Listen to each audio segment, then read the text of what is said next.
The choice of the CAFGU is the responsibility of a cross-section of the community, including, among others, mayors and barangay captains, all of which are all members of the Peace and Order Council.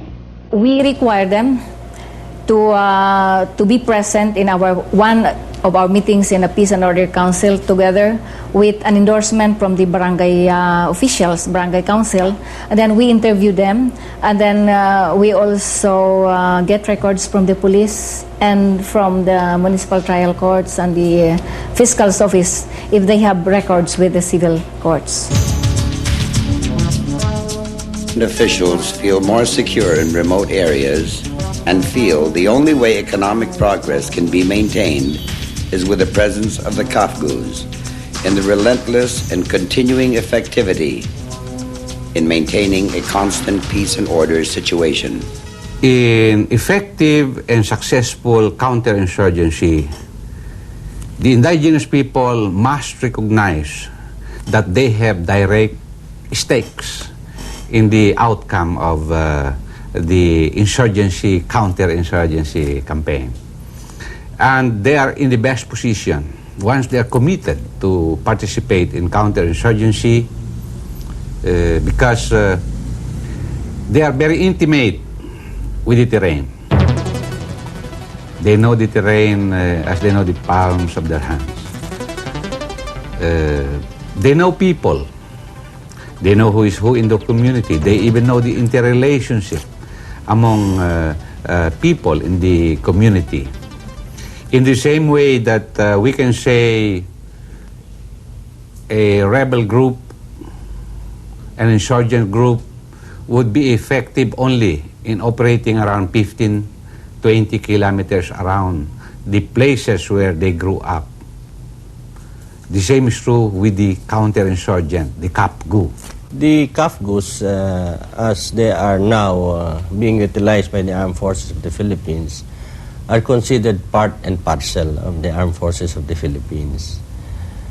They are subject to military laws and the same military justice system, and therefore are also covered by military regulations and the articles of war. Because, you know, most of the CAFGUs do not have this education.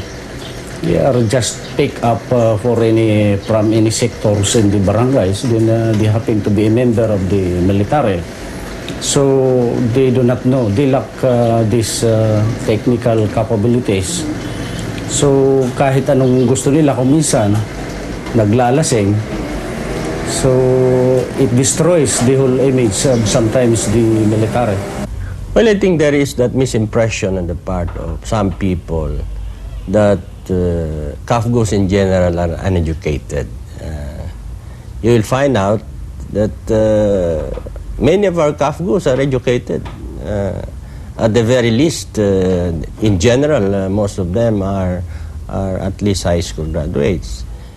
Well, firstly, I don't think we can almost always tie that up. Somebody well-educated does not necessarily follow that he is disciplined. In the same manner that somebody who is not educated does not necessarily follow that, that he is not disciplined.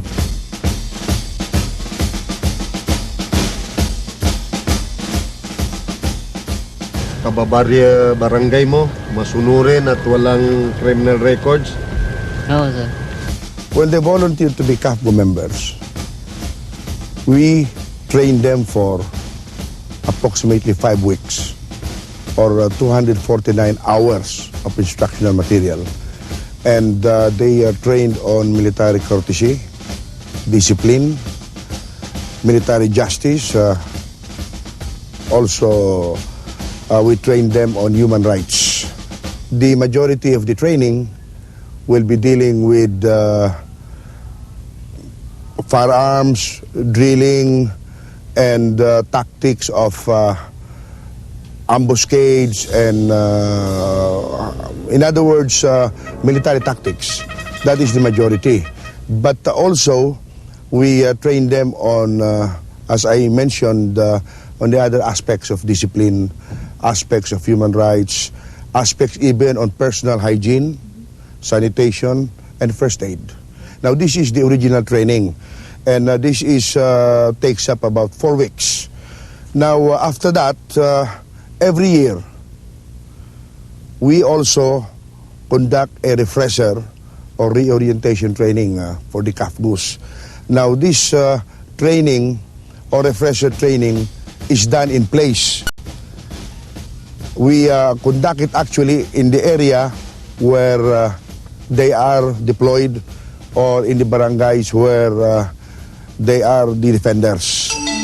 Sa nasimulang pagtatatag ng CAFGU, marami ng proyekto ang mga naisakatuparan ng mga ito para sa kanilang mga komunidad. This project was done by CAFGU, and he did it for 2 months, more or less, with all the constraints na naikon sa unit namin. And as of now, maganda ang kuha ng mga TV. Direct, nakakuha kami ng CNN. Sa panahong banayad ang takbo ng pamumuhay, ang mga CAFGU ang nagsisilbing bantay ng kanilang nasasakupang bayan.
Mga pagkaawa sa among kahimtang kay kami din ni makidyos makikubyerno mao nga sira agrabyado nga diri kami natampil kanira. Diri kami nahadok kay among tati CAFGU. Si Mang Carding ang namumuno sa model community na ito ng CAFGU. Iisa lang ang kanyang hangad para sa Crystal Mountain, ang mapanatili ang katahimikan at mapangalagaan ang matulaing bundok na ito na kanilang kinagisnan. Tinuruan kami ma'am sa para basic military sa pag-dismantle o pag-assemble sa mga baril at saka sa paghawak at saka sa mga disiplina para pang military ma'am.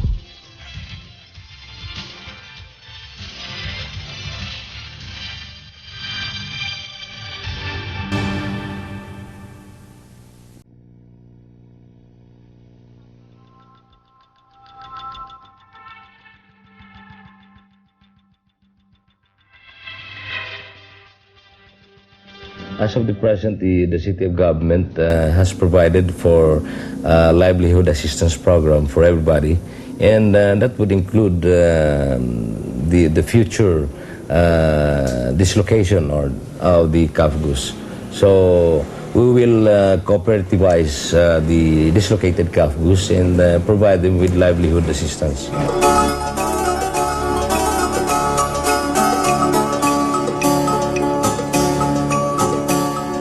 It's not yet time to disband the CAFGUs, you know. And then for the military also to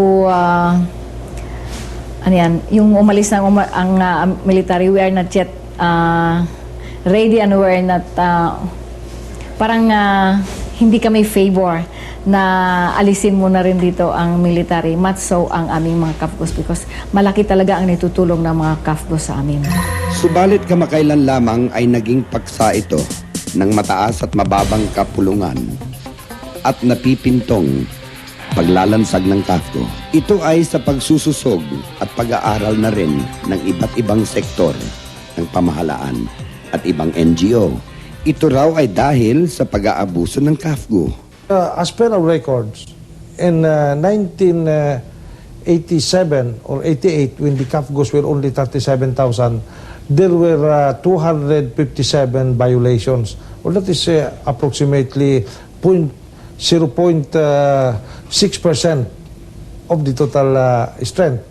When the strength of the CAFGUs reached some 76,000 in 1992, at the height of the strength of the CAFGUs, there were only 125 violations, or approximately 0.16%, which is very minimal. In fact, among the armed components of the government, the CAFGUs have the lowest number of alleged human rights violations. In fact, if you compare the percentages of violators of human rights, the CAFGUs are only number 4. The CAFGUs can be compared to a tree that is bearing fruits. And we know pretty well that a tree that is bearing fruits, people throw stones. Regarding the CAFGU situation, no, actually, dito sa amin, we are used already with the personnel, the presence of the CAFGUs. No? Dito naman wala namang abuso yung CAFGUs. Tatanggalin yung CAFGU, wala akong magagawa. Pero ako gusto ko pa magserbisyo, ma'am.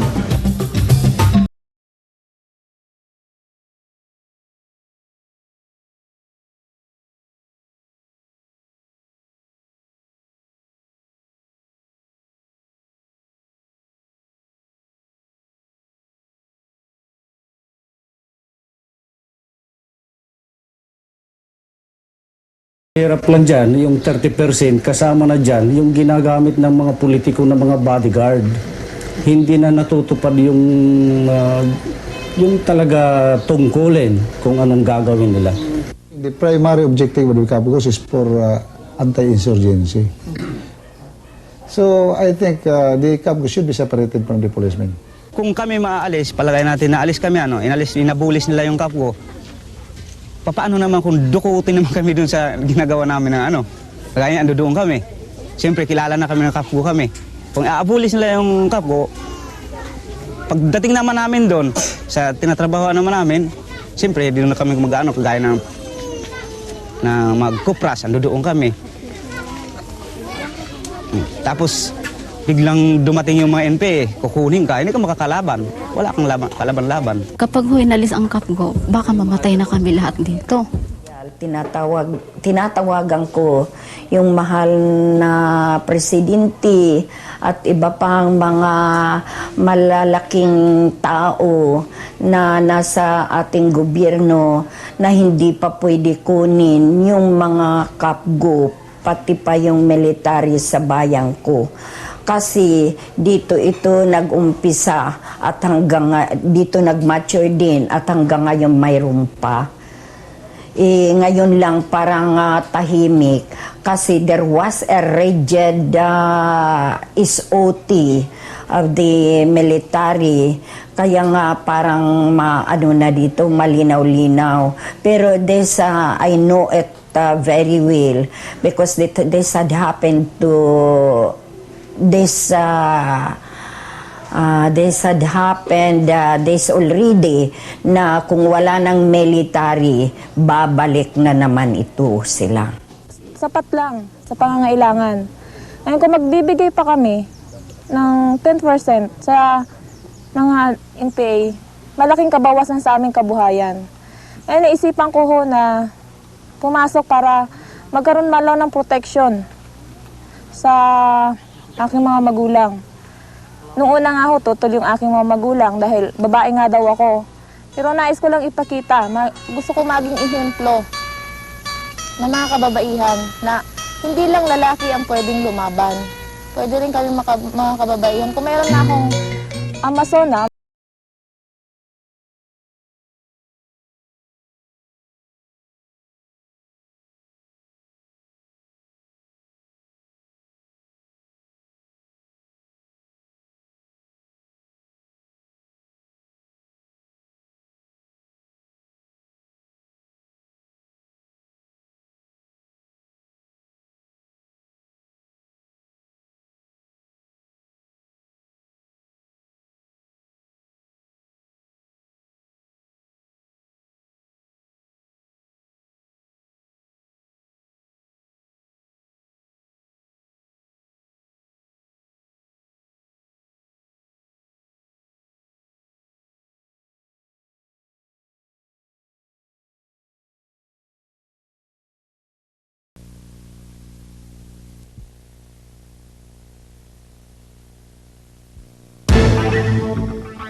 Well, yes, not only in the armed forces, the regular armed forces, but also among CAFGUs, we have a program, this value education.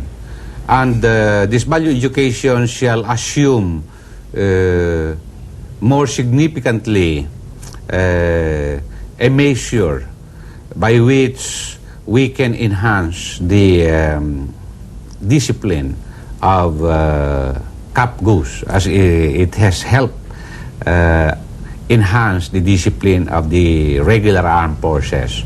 And in 1994, so much effort, not only along matters that you can relate to the respect for human lives and respect for human rights, but maybe deeper values, deeper than that, will be part of a pervasive, it is countrywide, it is CAFGU-wide, AAP-wide program.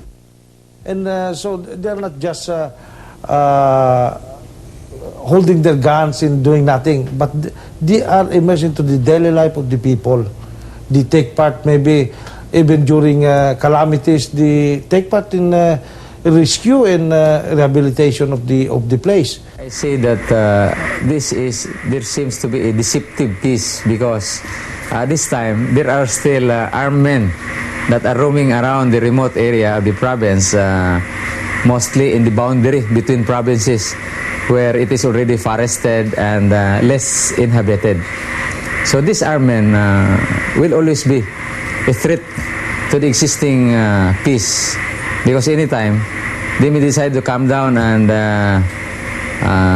create trouble.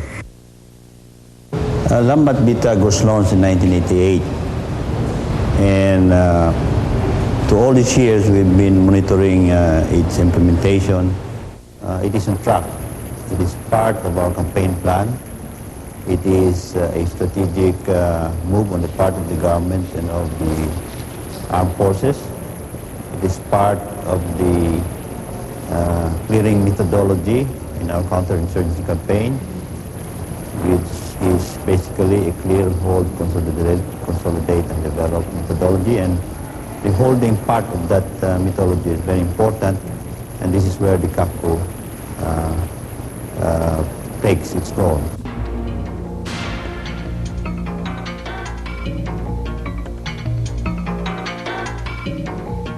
Economic stability is the major answer to sustainable peace.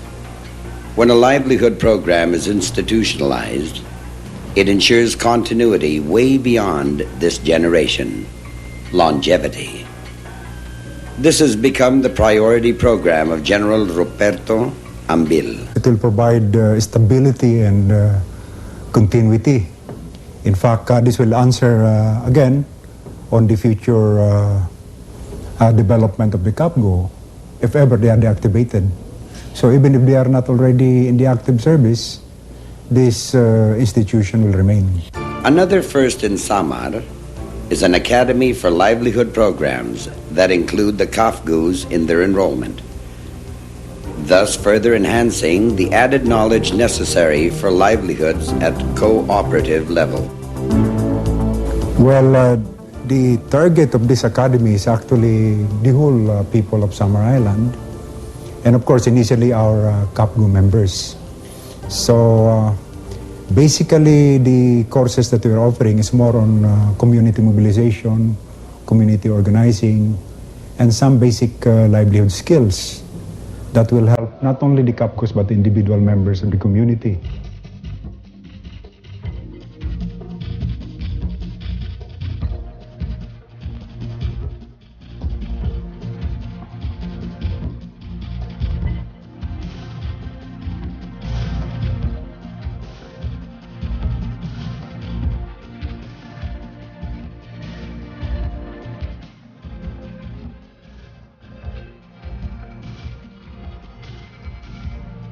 Kung sakali ang mga CAFGU sa isang tabi muna, ano kaya ang kanilang ikabubuhay?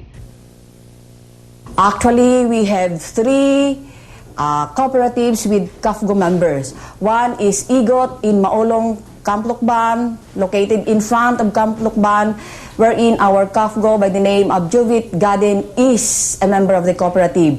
Their project is commercial citral fishing. We also have one at Lumalantang, Sumaraga, wherein our member, CAFGU, Rene Dakot, is also on fishing. He has his own fishing paraphernalia financed by the Land Bank through their cooperative. And we have two CAFGU members at Santa Rita Multipurpose Cooperative, Santa Rita Samar, who are assigned to our warehouse and rice mill. This is the particular assignment given to them for reason that this October, we are expecting a bumper harvest in this area. The budget in 1994 can be used also to remunerate the demobilized couple once they're phased out. Now, if, for example, the peace process will not succeed, we still have a problem. We still have a program, rather, to slowly phase out the CAFGU. Because we are confident we can lick the insurgents just in case they want to fight it out.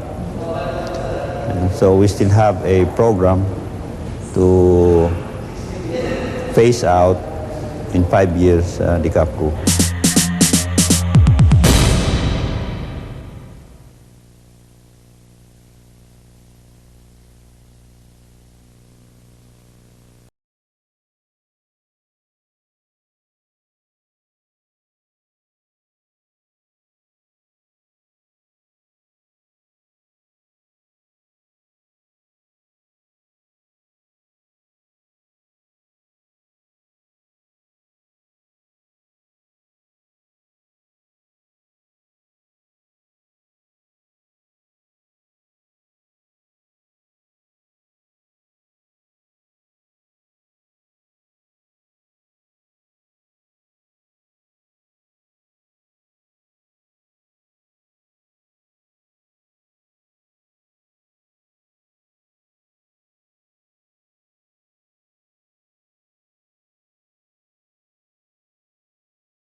ko sa pagiging CAFGU niya dahil nakakatulong sila sa peace and order po sa aming community. Ang sa akin ngayon, ma'am, ang nasa isip ko, nasa mabuti na ang buhay ko ngayon. Yun ang naharap ko at nakikita ko sa sarili ko. Dahil mayroong malaking pagbabago kaya nandun pa ako sa bundok. Pinuntan ako noon ng mga impidong sa bahay, pinapaano nila sa akin na ano daw maganda daw ang pag-NPA. Kaya sinubukan ko ma'am kung totoo ba na maganda. O tapos kung nandun ako sa kanila, kaya na anuan ko rin na mahirap pala. Kaya bumalik ako sa gobyerno. Bantay Dagat is actually an organization wherein we mobilize the barangay people living in the shoreline barangays. The purpose of which is to help the proper authorities in stopping the illegal fishing and to save the aquatic marine resources in the area, particularly here in Samar, the Makeda Bay. These members of the Bantay Dagat, are they CAFGUs?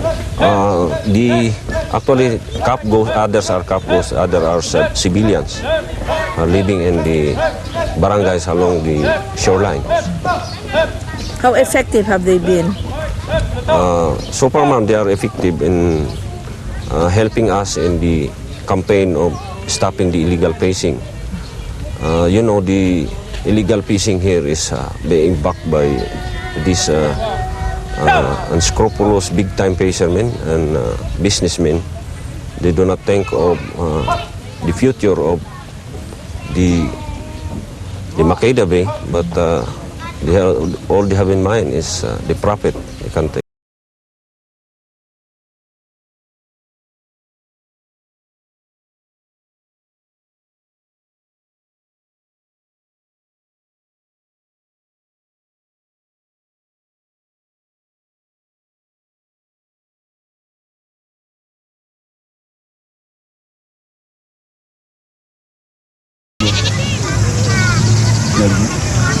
Kung walang duty, punta ka rin ng bundok sa sakop, tanim ng palay at saka mais, saging, saka ang ubi. Ito po ang misis ko. Ako naman po si Anita P. Labong. Isa pong, wala po akong matrab magawang sideline dahil wala naman po akong maiwan sa bahay. Nag-alaga lang po ng mga bata. At kahit naman po hirap na hirap po kami, nag-ano naman po ng nagtsatsaga po na pagtitinda ng kahit anong prutas po. Naglalako po ng saging, mais, at iba pa po. Karaniwang tao sa di karaniwang bayan.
panawagan po ang buong bansa Pilipinas na para sa ating kapayapaan at kaunlaran, kailangan tulungan natin ang ating government administration. Kaya ayon po sa amin naisipan, ayon po sa Constitution of the Republic of the Philippines, sa Article 5, Section 1, it shall be the duty of every citizen to be loyal to the Republic and to honor the Philippine flag, to defend the state and contribute to its development and welfare, to uphold the Constitution and obey the laws, and to cooperate with the duly constituted authorities in the attainment of the preservation of the just and order.